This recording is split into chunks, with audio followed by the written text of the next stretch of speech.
Okey, dan seperti biasa saya akan mutekan dulu mikrofon tuan-tuan dan puan-puan. Nampaknya setakat ni yang ada tuan kita, tuan besar je, yang lain tak ada ya. Tuan-tuan kita ke mana agaknya, belum lagi. Banyak puan-puan saja sekarang ni ya. War Hisham ada. Nur Syam ada ya? Eh, Okey ya, bagus ya. Selamat datang ya. Nur Syam lama tak jumpa ya. Jumpa pun online juga kita ya. Secara virtual je. Assalamualaikum, Doktor. Waalaikumsalam. Gambar apa, gambar kapal terbang tu ya. Okey, yang tuan-tuan kita ada dua sajalah, tuan besar kita dengan Haji Nur Hisham. Yang lain tu semua puan-puan kita lah ya, yang telah pun bersedia memasuki kelas kita awal lagi tadi ya, sebelum 7.15 mereka sudah pun masuk ya. Itu menunjukkan kesungguhan ya untuk belajar mengenal kalimah-kalimah Al-Quran. Tahniah ya, sebab memang untuk kita mempelajari Al-Quran ni ya, kita kena bersungguh-sungguh ya, menumpukan pembelajaran, masa kena tentukan, kita beri masa, dan selain daripada mendengar perkongsian dalam kelas ni, kita kena usaha sendiri, kena tambah ya. Kalau di universiti tu kita baru beritahu student tu, kalau dalam kelas kita mengajar 1 jam, pelajar tu kena buat kerja sendiri 4 jam, 4 kali ganda. Itulah kalau nak pandai lah ya. Begitu juga Al-Quran ni ya, kalau kita pagi ni setengah jam, bermakna untuk mengkaji, buat revision, fahamkan dia, kena setengah jam kali 4 tu maknanya berapa? 2 jam. 2 jam tu tuan-tuan dan puan-puan kena buat homework sendiri ya, buat latihan sendiri, baca ayat-ayat itu ataupun ayat lain, apply apa yang dah pelajari ni supaya dia menjadi ilmu ya. Sebab kalau apa kita belajar, kalau kita tak apply dia tidak menjadi ilmu lagi, dia hanya baru jadi maklumat saja, dan maklumat dia boleh hilang sebab kita tak apply dia. Kalau kita apply maklumat yang kita belajar tu, dia akan jadi ilmu, dan bila dia jadi ilmu, dia dah sebati dengan kita tak perlu hafal lagi dah, kita tak perlu ingat, dia akan sentiasa berada sama dengan kita ya. Kita tengok saja kalimah, kita dah tahu, tengok saja ayat, kita dah tahu. Itu maknanya kita dia dah jadi ilmu ya. Kalau kita tengok, cuba nak ingat balik apa yang kita belajar, itu maknanya belum lagi jadi ilmu, dia baru jadi maklumat yang kita simpan ya, simpan somewhere yang kata ya, mungkin simpan dalam buku nota, mungkin simpan dalam dalam tempat-tempat lain, dalam tulis kertas kan. Dia tak jadi ilmu lagi tu, dia hanya jadi ilmu apabila kita apply dia, kita buat balik latihan tu, ulang kaji ya, sehinggalah kita tak payah hafal lagi dah, tak payah ingat, dia automatically kita tengok, kita tahu dah. Itulah dinamakan ilmu ya. Okey, so saya akan kongsikan skrin sekarang.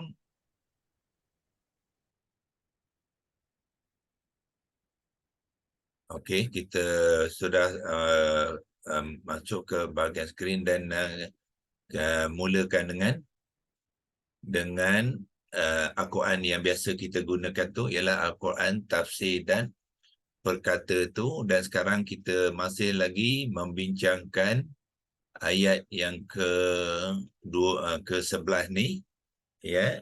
Dan kalimah yang kita akan habiskan perbincangan kita hari ini ialah muslihun, yang kalimah yang ke-11 di dalam ayat ke-11 ya.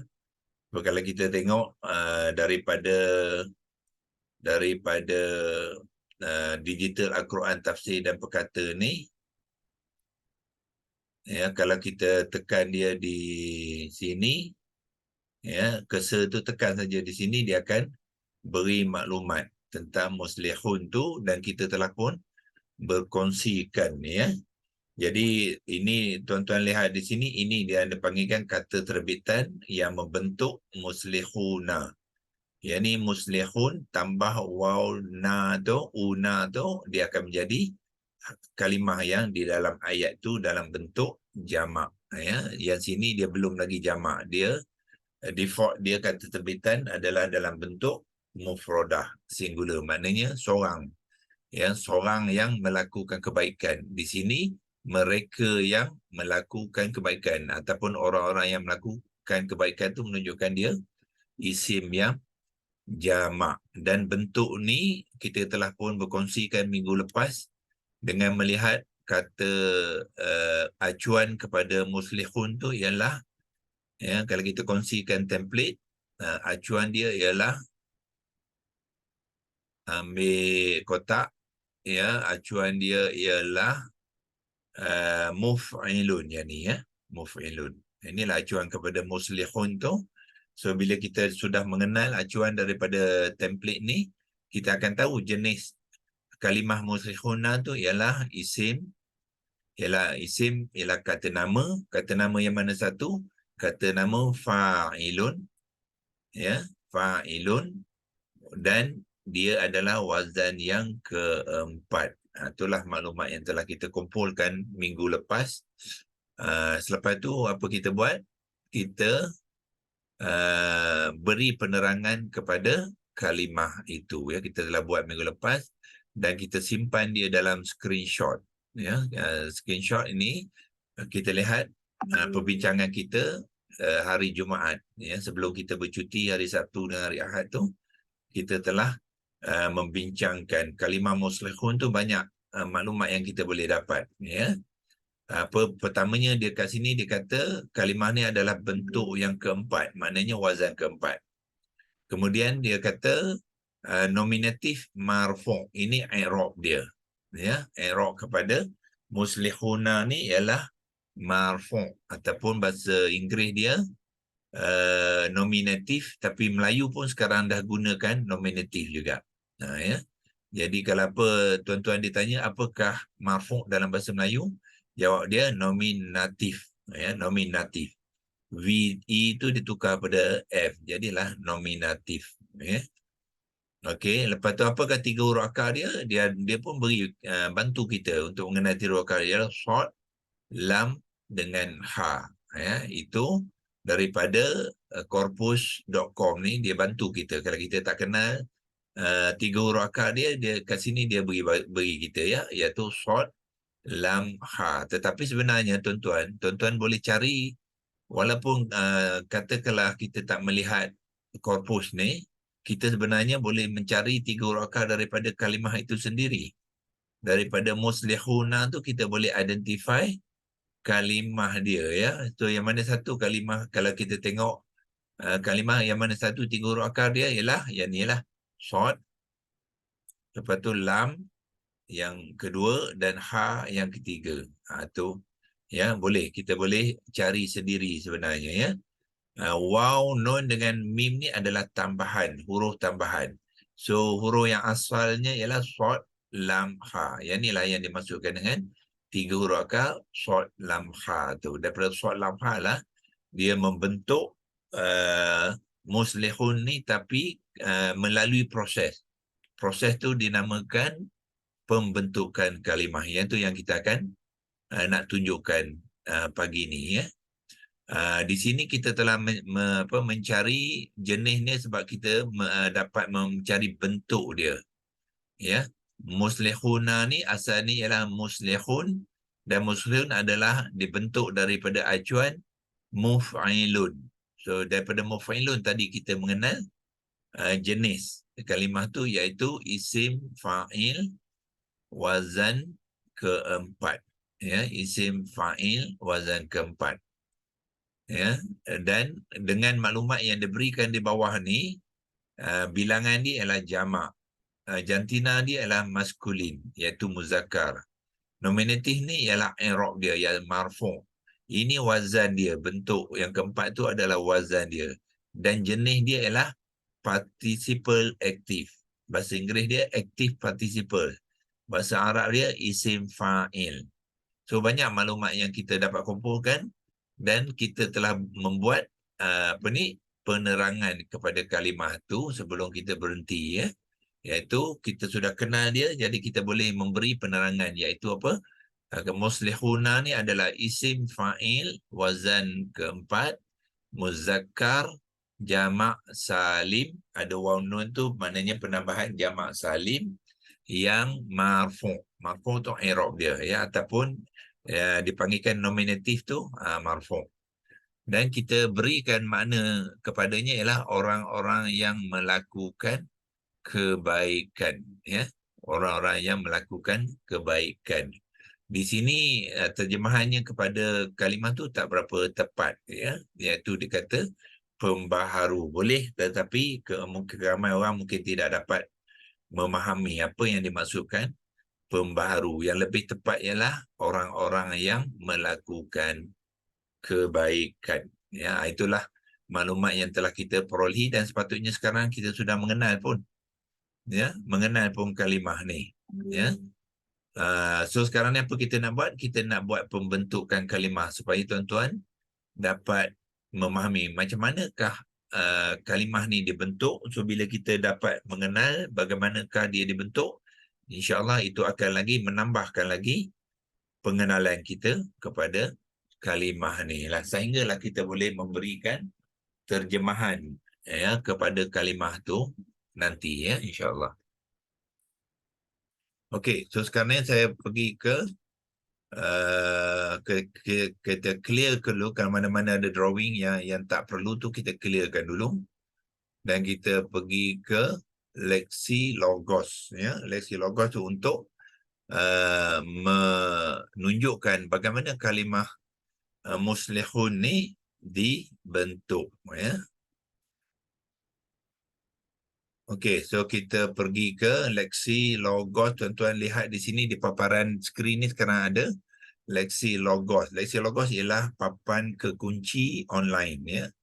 Online yang kita boleh guna untuk perkongsian ya, pembelajaran kalimah Al-Quran kita boleh guna ni. Saya tu boleh tunjukkan pada tuan-tuan. Tuan-tuan kalau pandai pun nanti boleh tunjukkan kepada rakan-rakan yang lain secara live on the screen ya, dengan membuat screen sharing. Okey, jadi kita mulakan dengan kalimah dia. Apa dia? Kalimah dia muslihun. Jadi tuan-tuan kena belajar praktis menulis, jangan copy and paste saja.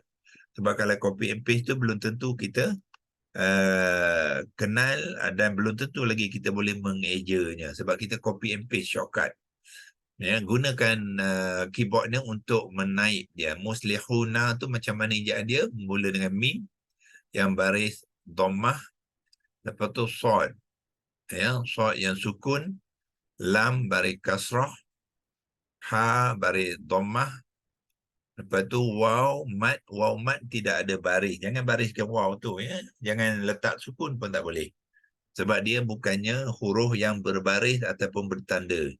Dia berfungsi sebagai huruf mat di dalam kalimah tu. Dia tidak boleh ditandakan dengan apa-apa baris, termasuklah baris sukun ya. So dia waw kosong saja, lepas tu non baris atas. Okey, itulah kalimah muslihuna yang kita nak habiskan perbincangan kita dengan melihat pembentukan kalimahnya. Pengenalan kita sudah tahu ya, semalam kita sudah buat, iaitu dia adalah isim fa'il wazan keempat, jamak salim, muzakkar yang marfu'. Itu penerangannya ya. Okey, sekarang ni kita nak buat pembentukan kalimah. So apa kita buat?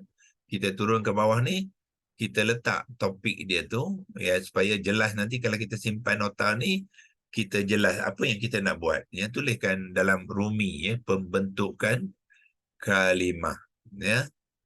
Boleh gunakan apa ni, kekunci bahasa Arab ni, sebab untuk pembentukan dia sama ya. Dia menggunakan kunci abjad yang sama, iaitu fa, mim, ba, nun, ta, waw, qaf, kaf, nun. Itulah pembentukan ya. Lepas tu kalimah kaf, la, mim, ha. Kalimah mana? Copy je. Yang kita nak buat sekarang ni adalah pembentukan kalimah muslihuna. Copy ke paste kat situ. Sekarang ni kita akan buat proses dia ya. Nah, inilah pembentukan kalimah muslihuna ya. Kalau kita nak lebih kemas, apa kita buat? Kita cuba muslihuna tu kita cuba pecahkan dia kepada komponen ya. Komponen dia apa di sini? Ialah muslihun, lepas tu dia tambah waw nun. Itulah komponen dia ya. So bila kita pecahkan mana ha ni, dia adalah ha dhammatain. Dia bukannya ha dhammah saja ya. Dia adalah ha dhammatain. Itulah komponen dia. Ya, muslihun tambah waw nun jadilah muslihuna ya. Kalau kita nak labelkan sini, kalau supaya tuan-tuan tahu apa yang kita nak ceritakan sini ialah komponen kalimah ya. Boleh gunakan ni komponen fa waw nun nun. Ni yang kita nak buat muslihun dengan waw nun adalah komponen kalimah. Ni copy saja sini ya, copy je bawa ke sini. So itu bahagian komponen dia. Sebab tu kita buat arrow terbalik tu ya, bermakna komponen tu bila digabungkan dia jadilah kalimah muslihuna. Bila kita ada komponen ni nanti kita akan dapati membuat pembentukan kalimah tu akan lebih jelas lah ya, lebih jelas dan lebih senang ya. Jadi kita mulakan semua pembentukan kalimah, kita mulakan dengan 3 huruf akar.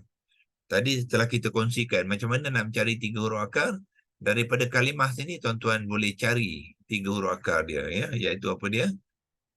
Shad, lam dan ha. Mana shad, lam, ha ni? Shad, ini huruf akar yang pertama.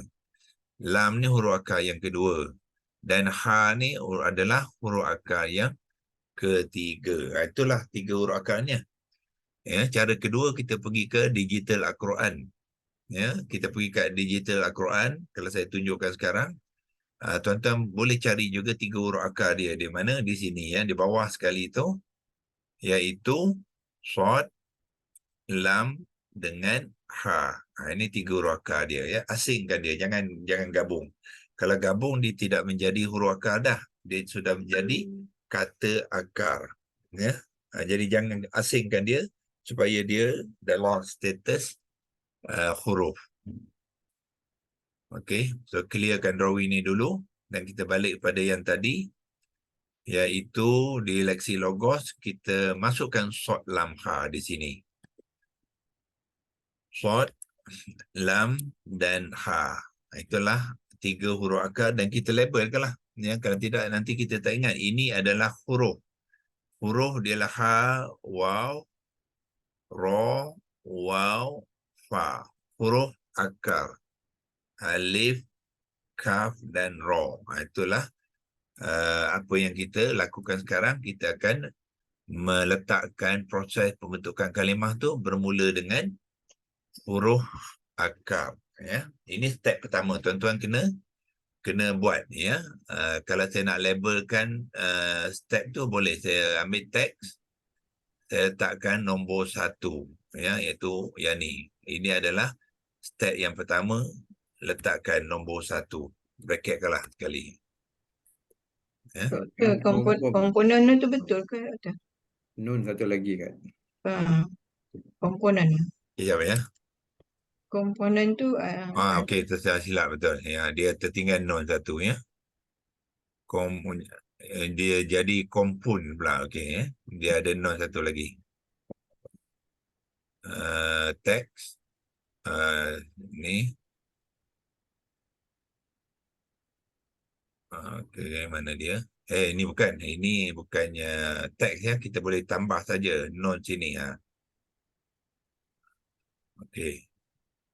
Komponen kalimah muslihun, iaitu muslihun yang dhammatain dengan waw nun baris atas ya. Komponen kalimah muslihun. Sekarang kita membuat pembentukan kalimah. Kalau label ni kalau nak letak belah bawah pun tak apa ya. Kita cuba alihkan dia, letak belah bawah supaya dia tidak mengganggu tu. Mana dia ambil ni, kita tarik dia belah bawah. Itu komponen nombor proses langkah nombor 1, membentuk kalimah mesti bermula dengan 3 huruf akar. Ya, kalau nak ke kiri sikit pun boleh. Di sini Shad Lahmah ialah huruf akar. Okey, dan step kedua ialah kata dasar. Ya, dan buatkan arrow, letakkan kata dasar. Macam mana nak membentuk kata dasar, tuan-tuan? Sambung je 3 huruf akar ni, kemudian bariskan dia, ya. Mula gabungkan dia ataupun sambungkan dia. Lepas tu bariskan dia. Shad tu memang baris atas. Lam, okey, lam tu boleh jadi baris atas ataupun baris bawah ataupun baris hadapan. Ya. Jadi macam mana kita nak mengenal tu, kita boleh cari dia, ya. Kita boleh cari dia di dalam corpus.com ataupun kita cari dia di dalam bahan-bahan digital yang lain. Memang baris atas. Ya. Setakat yang kita tahu, kita sebab sudah mengenal, ya, dia adalah Solaha. Lam tu baris atas. Ya. Okey. Okey, sekarang ni saya nak tunjukkan pada tuan-tuan, nanti kita labelkan dulu. Nanti kita cari mana kita tahu Solaha tu, ya. Labelkan dulu, iaitu yang ni adalah kata dasar. Kata dasar. Simra. Kalau tuan-tuan nak nyebut kata akar pun tak apa. Ya. Sama makna dia tu, ya. So dia kata, buangkan satu space. Kata akar. Nak sebut kata akar pun boleh, nak sebut kata dasar pun boleh. Ya. So Solaha mesti dalam bentuk kata kerja, iaitu membuat kebaikan. Ya. Okey, letakkan colon, masukkan makna dia. Ya, dia tidak ada fa'il lagi. Kata dasar tidak ada fa'il, dia hanya kata perbuatan saja, membuat. Ba, waw, alif, ta. Ya, membuat kebaikan. Kaf, ba, alif. Lepas tu ambil hamzah yang berkaki ya di sini ni. Kemudian ambil qaf, kaf, nun. Itulah kebaikan. Ya. Kebaikan. Membuat kebaikan. Itu makna kepada kata dasar. Ini step nombor berapa? Nombor 2. Okey. So saya ambilkan teks tadi dan labelkan ni ialah nombor 2.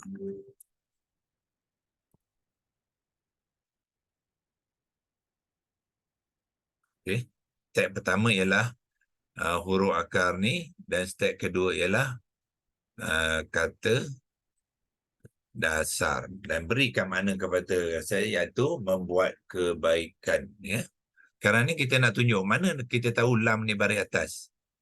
Ya, so kita akan cuba lihat dia di dalam corpus.com. Ada tak kita dapat maklumat tentang kata dasar. Kata dasar dia, clue dia senang saja, ya. Dia sama ejaan dengan fi'il madhi maklum wazan 1. Itu dia. Kita dalam Al-Quran tidak ada kata dasar. Quran menggunakan kata terbitan, iaitu dalam bentuk fi'il madhi maklum wazan 1. Cari ayat tu. Ya, cari ayat tu. Kalau kadang-kadang ditunjukkan dalam bentuk jamak, tak apa. Mufradkan dia. Dapatlah fi'il madhi maklum wazan 1 tu, kemudian itulah ejaan kepada kata dasar, ya. So sekarang ni kita pergi ke Quran Arabic Corpus ni, dan kita pergi cari kalimah kata dasar daripada 3 huruf akar Shad, Lam dan Ha. Ya, pergi ke dictionary ni. Ya, tuan-tuan pergi ke dictionary, ambil Shad. Huruf pertama ni ialah sod. Mana dia sod? Yang ni ya, sod. Lepas tu di sini tuan-tuan ambil sod lam ha ya, sebab sod ni banyak. Dia semua bermula dengan sod ya, dan 3 huruf akar dia banyak. Ya, sebab kalimah Quran tu banyak bentuk yang bermula daripada sod. Tapi dalam konteks ni ialah sod lam ha. So carilah sod lam ha. Ha ni dia. Ni ya, sod lam ha. Tekan di situ dan tuan-tuan tekan go. Okey. Okay, saya besarkan sikit ya supaya tuan nampak. Inilah kata dasar dia ya. Kata dasarnya ialah sama dengan kata kerja wazan 1. Verb tu kata kerja. Form 1 tu wazan 1. Dan ejaan dia apa?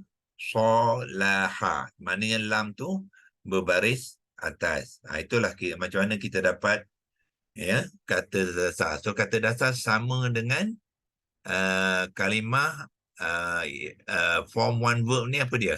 Fi'il madhi wazan, fi'il madhi maklum wazan 1.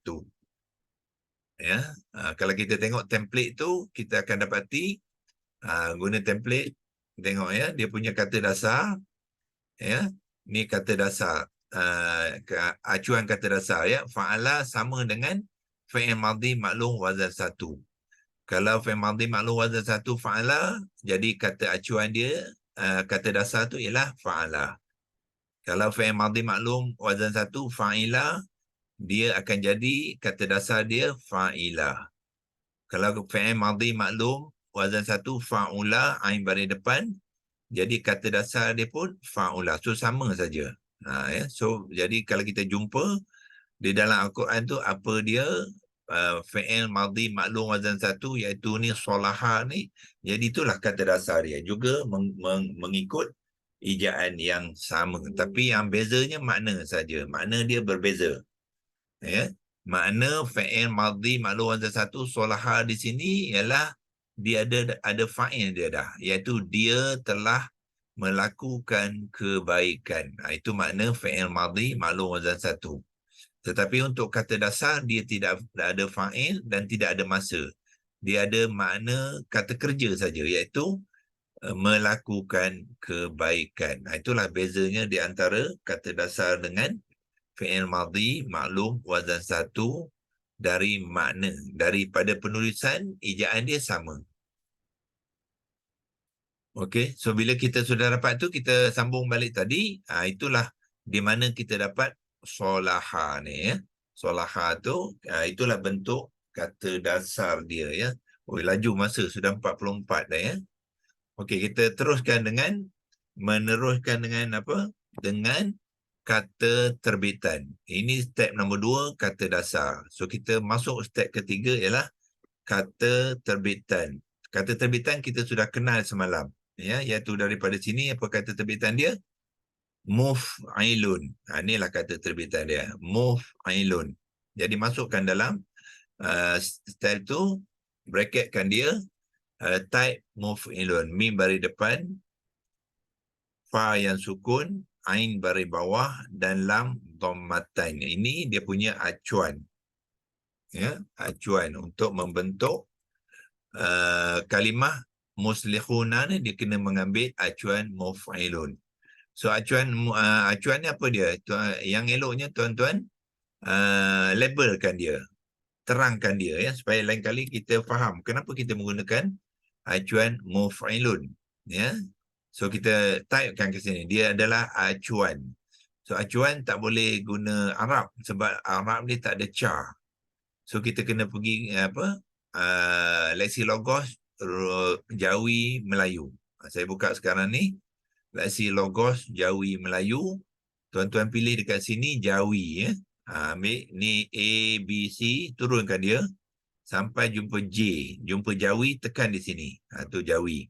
So yang ni adalah keyboard, papan kekunci untuk menaik kalimah-kalimah Melayu dalam Jawi, dalam tulisan Jawi. Jadi baru tulis acuan, iaitu alif dengan ca. Arab tak ada ca, sebab tu kena gunakan yang Melayu ni ya. Acuan. Itu dia acuan. Ya, dan copy saja. Bila dah sudah type di sini, tuan-tuan copy di sini, bawa balik kepada lesi logos Arab tadi, yang ini, ya, tempat kita tadi, kita masukkan dalam tu, ya, copy pastekan dia kat situ. Itulah acuan. Acuan apa ni? Acuan isim, isim ialah hamzah wasal, sim dengan min, ismun, fa'ilun, fa alih atas, ain baris bawah, ya, lam dhammatain, ya, kalau kita tak nak baris pun boleh, sebab dia ini bukannya ayat Al-Quran, bukan kalimah Al-Quran, ya. Dia kalimah bahasa Arab tidak perlu dibariskan, tapi kita memberitahu membunyikan tu. Dia adalah muf'ilun, adalah isim fa'il, acuan isim fa'il, wazan keempat, dan waw, zainun. Lepas tu letakkan nombor 4, bawah ni ada nombor 4. Ya, Arab. Ambil wazan keempat. Nah, itulah. Muf'ilun adalah acuan isim fa'il wazan keempat. Ya, kenapa kita guna acuan ni? Sebab jenis dia adalah isim fa'il wazan keempat. Jadi kena gunakan acuan yang betul. Kalau kita salah guna acuan, dia tak jadi kalimah tu. Dia mesti selaras, ya. Acuan dengan jenis kalimah tu mesti selari. Okey, so apabila kita sudah mendapati acuan, jadi kita bina kata terbitan dia. Macam mana cara nak membina kata terbitan? Kita lihat acuan tadi, muf'ilun, ya.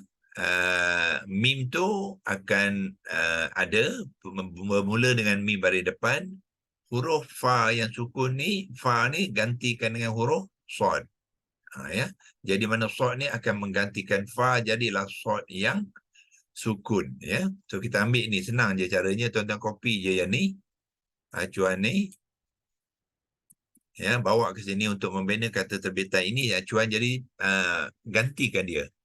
Fa ni tadi kita gantikan dengan sad, ya. So gantikan dengan sad, ambil sad, letakkan sukun. Itulah maknanya sad ni menggantikan fa yang sukun, dia jadilah sad yang sukun. Okey, ain ni ganti dengan lam. Lam dalam kata dasar ni gantikan ain yang baris bawah ni, lepas tu ambil baris dalam acuan tu. Jadi ganti dengan lam, ain tu ganti dengan lam dan ambil baris bawah. Jadilah mosli. Dan akhirnya lam ni digantikan dengan ha. Ganti dengan ha. Jadi tuan-tuan replace saja, ya, ataupun ganti saja, tekan ha, dia akan menggantikan lam tu dengan ha, kemudian ambil baris acuan. Baris acuan ialah dhammatain. Jadi ha ni mengambil baris dhammatain. Inilah kata terbitan dia, ya, dan kita boleh labelkan dia. Ini adalah kata terbitan. Ini step yang ketiga, ya, kata terbitan, ya. Taro, baya, tanun. Kata terbitan, ya. So bila kata terbitan, dia sudah ada makna dia, beri makna dia, ya. Tiap-tiap rangkah ni ada perubahan makna. Solaha makna dia membuat kebaikan dalam bentuk kata kerja. Tapi bila dia mengambil acuan kata nama, isim, jadi makna dia sudah berubah daripada kata kerja kepada kata nama, ya. So kita beri kata isim fa'il, apa dia? Ini isim fa'il ialah pelaku. Jadi kita mesti menerangkannya dalam bentuk pelaku, iaitu orang yang. Tadi hanya membuat kebaikan, tetapi sini ialah orang. Jadi kena masuklah orang. Orang tu dalam Arab tak dengar. Kita pergi ke leksi logos Melayu tadi dan type orang. Alif, waw, ra, nga. Ya. Orang, muslihun masih lagi singular. Bukannya ramai, bukannya orang-orang, ya. Orang saja. Sebab dia default dia tu adalah singular. Jadi orang yang inilah ya dengan nga. Dan copy saja. Ya, copy sini pergi ke lecture logo Arab tadi, masuk di situ. Ya, mana dia ialah orang yang apa? Yang kata kerja dia ialah daripada kata dasar tadi, iaitu membuat kebaikan. Itulah makna kepada muslihun. Ya, completekan dia. Ya, bracketkan dia. Okey, so sekarang ni kita sudah sampai kepada step yang ketiga ya. So kita naikkan sikit balik. Ini yang satu tadi, satu di atas ni. Okey. Satu huruf akar, dua kata dasar dan ketiga ialah kata terbitan. So kita labelkan dia. Ya, label mana dia tag, letakkan di sini ya, nombor 3. Step nombor 3. Iaitu kata terbitan, saing dengan kata terbitan mesti beri makna dia sekali ya. Iaitu orang yang membuat kebaikan. Masih lagi dalam bilangan seorang. Jadi daripada seorang nanti kita kena jamakkan dia. Sebab dalam ayat tu ada waw nun, jadi kita kena jamakkan dia ya. Tetapi masa dah lebih. Untuk pagi ni masa dah lebih cukup ya. Untuk 3 step ni tuan-tuan pun mencukupi untuk 30 minit ni. Kita akan sambung besok ya, untuk menghabiskan proses pembentukan kalimah ni ya. Jadi yang ini apa kita buat? Kita simpan dia ya. Ni ada rakan-rakan kita ni cuba nak pakai pen untuk menulis agaknya dekat skrin ni, kita boleh padamkan ya. Sebab kita nak simpan tu, kita nak bersih. Jadi kita boleh padamkan ni ya. Don't worry, tak apa, dia nak praktis agaknya, kita padamkan dia. Jadi kita buat print screen ya. Print screen supaya tersimpan, besok kita boleh rujuk balik apa yang kita belajar hari ni. Kita boleh lihat dan kita sambung besok ya. Tetapi kalau nak sambung dekat print screen tak boleh sebab dia image. So tuan-tuan kena buat apa? Ya, tuan-tuan kena copy dia masuk dalam Word. Ya, besok boleh copy and paste balik. Ya, kalau dalam image tu tak boleh nak sambung. Ya, jadi kita copy and paste, highlight dia sini, lepas tu copy kan kat sini. So tuan-tuan pergi dekat Word. Ya, dekat Word. Boleh Microsoft Word yang kosong kalau baru ya. Jangan lupa labelkan dia, namakan file dia ya. Kalau tidak nanti tak ingat yang mana satu. Tetapi saya sudah ada file, biasanya saya akan simpan dalam apa yang dipanggilkan Microsoft Word template ya. Kena carilah dalam desktop saya ya. Ada tak sini? Tidak ada, kena cari dalam desktop. Sini pun tidak ada. Jadi saya pergi ke desktop dulu. Cari dekat sini. Ni dia. Inilah template yang biasa saya simpan ya. Kalau nak simpan apa-apa maklumat sementara, boleh buka kat sini. Kemudian tampalkan dia kat sini. Di hujung lah. Ini dah banyak dah disimpan ni. Kalau nak buang pun dah boleh sebab dah selesai kerja tu. Tapi sementara ni biarkan. So kita simpan dekat sini ya. Kalau nak asingkan dia, letakkan lain dulu pun boleh. Okay. Lepas tu masukkan yang kerja kita hari ni tadi di sini. Jadi besok kita boleh copy je sini, tampal balik kat Lexi Logos. Dan kita sambung saja step nombor 4, 5 sehinggalah terjadinya kalimah muslihuna tu ya. Kalau nak membezakan atas tu merah, tuan-tuan tu boleh tukar warna. Ya, ambil warna biru. Nanti confuse yang mana satu, ambil warna biru. Tu dia yang kita nak gunakan besok ya. Okey, yang ni sudah selesai, kita boleh simpan dia. Dan yang tadi pun sudah selesai untuk hari ini ya. Dan kita telah pun simpan dia dalam dalam screenshot ya. Kalau tuan-tuan nak tengok dalam screenshot tu senang saja, pergi ke screenshot dekat file explorer ni, cari screenshot sini ya. Screenshot tu cari yang telah kita simpan hari ni, yang ni lah 4 hari bulan 9 pukul 7.53 pagi tadi, yang ni ya. So kalau buka di sini, nah dia akan tunjuk ni yang kita buat hari ni ya. Sorry. Mula besarkan dia. Ni yang kita dah buat hari ni. Yang ni dia berlapis sebab kita tak clear lagi tu. Clearkan drawing labeling tu, mana clear all drawing. Dia sejak sekali ini langkah pertama, ni langkah kedua, dan ni langkah ketiga ya. Besok kita sambung saja dengan langkah keempat dan seterusnya sehinggalah siap kalimah muslihuna, dan kita terjemahkan sekali ya. Terjemahkan sekali. So yang ni kalau tuan-tuan nak crop dia boleh ya. Macam mana ambil di sini bahagian edit ni ya, keluar pada itu, ambil tekan edit, lepas tu cropkan saja ya. Potong je image tu, yang mana yang perlu je ambil, yang tak perlu tu keluarkan. Jadi yang ni je yang perlu. Cukuplah ya, dan savekan dia ya. Jadi besok kalau kita nak bincangkan, dia bersih sikit ya. Kalau tidak, tadi dia banyak sangat maklumat lain di dalam tu ya, dia akan mengganggu ya kita punya perkongsian. Bersihkan dia, simpan, save. Dia dah simpan nota tu macam ni dalam screenshot ya. So itu saja untuk untuk hari ini. Kita akan sambung semula besok ya. Kita akan